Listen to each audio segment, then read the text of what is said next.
Hey guys, so I had a request for how to make your own tapestry crochet patterns, like color patterns. So when you're starting a project and you want to put a pattern in it, actually doing the pattern is kind of the easy part. The thing is just to keep in mind the actual construction of the crochet itself. So I would probably put it into two different categories. You have repeating patterns, and then you have like putting an image or something on in one place. So let's do putting a single image first. So I think the biggest thing to keep in mind if you're putting like a picture on the front of something is how many colors that you're using. So I have something here. I hadn't been crocheting very long, and this was the first time. I wanted to try doing color work. And you can see it looks pretty nice, but can you see, coming up from the side, this little dip here? So the more colors that you're using, you're always working one thread, and all of the other colors that you're carrying are going to be in your stitch. Those are going to be thickening up the row. So what happened here was that I started with the gray, I added the yellow, added the orange, added the burgundy. So as it went, my rows got thicker and thicker and thicker. So then up here, when I started taking out the yellow, taking out the orange, taking out the burgundy, my stitches got so much smaller that it actually dipped in. So I ended up adding a couple of stitches up in here to kind of even it out. You see how much bigger these stitches down here are? They just get smaller and smaller, and they're tiny here. But that's something to be aware of, because if you're going to be doing like 5 different colors in a single row, you're going to have, we'll say you have your background color and then 5 colors in your picture in that row. So you're going to be using one, and you're going to be carrying 5 different strands of yarn in that row, and that really is going to thicken it up. Not to mention you're going to be able to see it more coming through. I thought I had something else I could use for an example for that. But yeah, the more strands you have being carried, the less the one you're working is going to cover, and you're going to see. Now these are pretty close together. Like you can't really see any of the colors in there, but that the way you mochila bag that I did, you can kind of see, especially on the bottom, because I wanted the thickness to be the same. So even on the solid white part of the bottom, I carried the peach and the green, and you can see it a little bit, but it's alright, it doesn't bother me. But that makes sure that all of my stitches are the same thickness, and it doesn't go like this one did. So one thing you can do, depending on the picture that you're going to be doing, is you can just make sure you're not using all of the colors in a row. So you could do the bottom part of it would be your background color, and say green for the grass, and then you can take out the green and then add in your next color for some blue sky, or have a little bit of green for plant stems. I don't know, I'm just making it up. But try to make sure, like this bottom section you could have green and yellow, and then the next section up you take out the green and yellow, but you're adding red and blue. So just try to make sure you have the same amount of threads all the way through, and try to keep that to a minimum. Anything more than like 2 or 3 colors starts getting bulky. So here's an example of that. Like if I wanted to do a chevron pattern, I messed it up here a little bit, just ignore that. I would do something like one of these. Like this is only going to have 1, 2, 3. In any row, you're only going to have 3 colors. Down here, you see you have orange here and blue here. You'd only have 2 colors per row, so you'd be working one and carrying one. Now I would not do something like this, because down here you're going to have 1, 2, 3, 4, 5.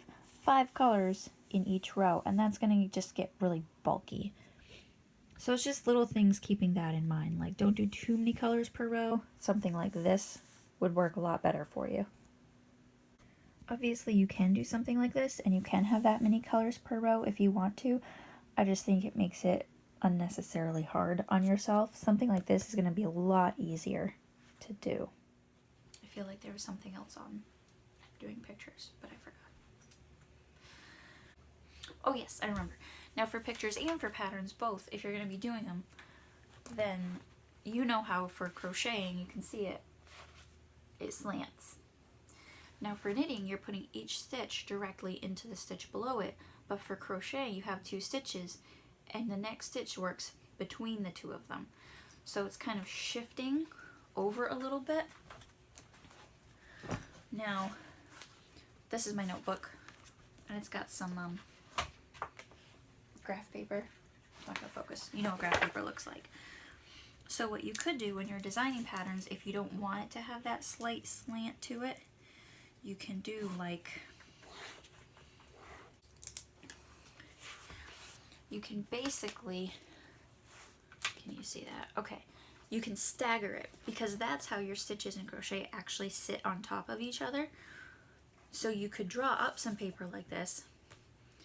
I'd say probably take a ruler, do it on one piece of blank paper, then copy it, because I don't think you can buy paper with that pattern.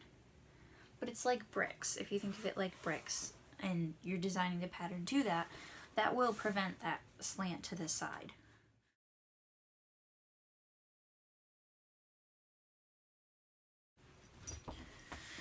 So then when you're doing a pattern, it's a little bit easier for colors, because I think usually you'll only do average 3. I know for knitting Fair Isle, you don't usually use more than 3 colors. It's usually 3. So the biggest thing is just to make sure you count them first.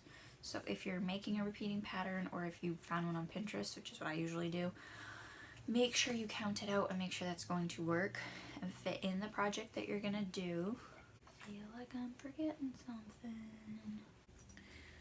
Okay, so I have a little bit of space here.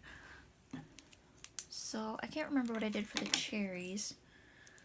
Well, let's say I want to do like a strawberry pattern or something. So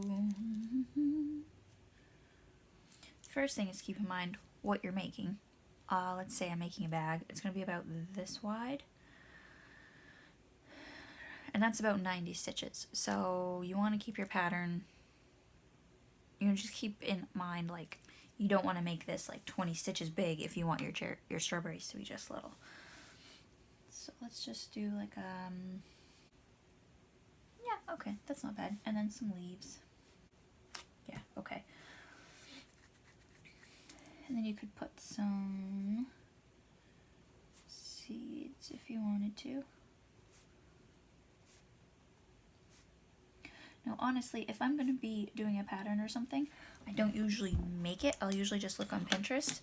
And the best thing that I found is to actually search for perler bead patterns. Those are those little plastic beads that you put on a tray and then use the iron to melt them together. Because they're usually pretty simple patterns that are very easy to translate.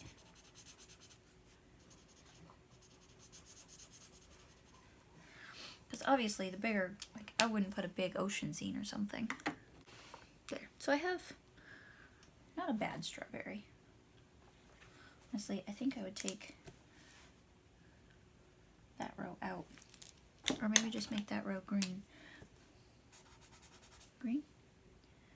I don't know. Kind of looks like a beet. But anyway, you can tweak that however you want to. And then you gotta make sure you're counting 1, 2, 3, 7 by 11. So now if you're gonna have that repeating, you gotta figure out how many stitches you're gonna have between. And the thing is, if you're doing a repeating pattern that doesn't actually attach, you're gonna have more leeway. So if you're like, okay, 7 by 11, I can divide however many stitches I'm going to do by 13. Then you would know, okay, so I'm gonna put 2 spaces, we'll make that a 13, so it will fit evenly into my pattern.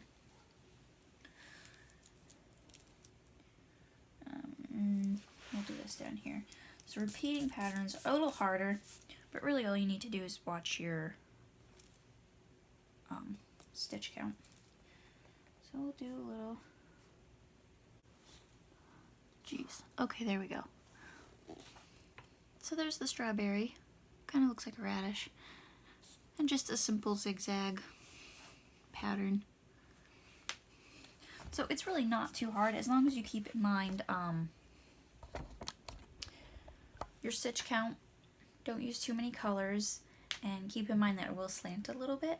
And there is a way to crochet in each stitch, but I think it's a little harder and I haven't really figured that out yet. But you could look into that. I think they call it a knit look crochet.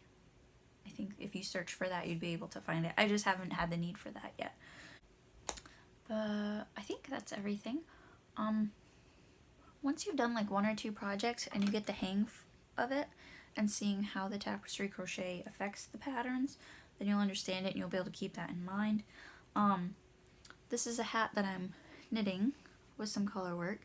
And one of the big things I like about crocheting, the tapestry crochet with color work, is that knitting, you have all of these little threads on the back. And with crochet,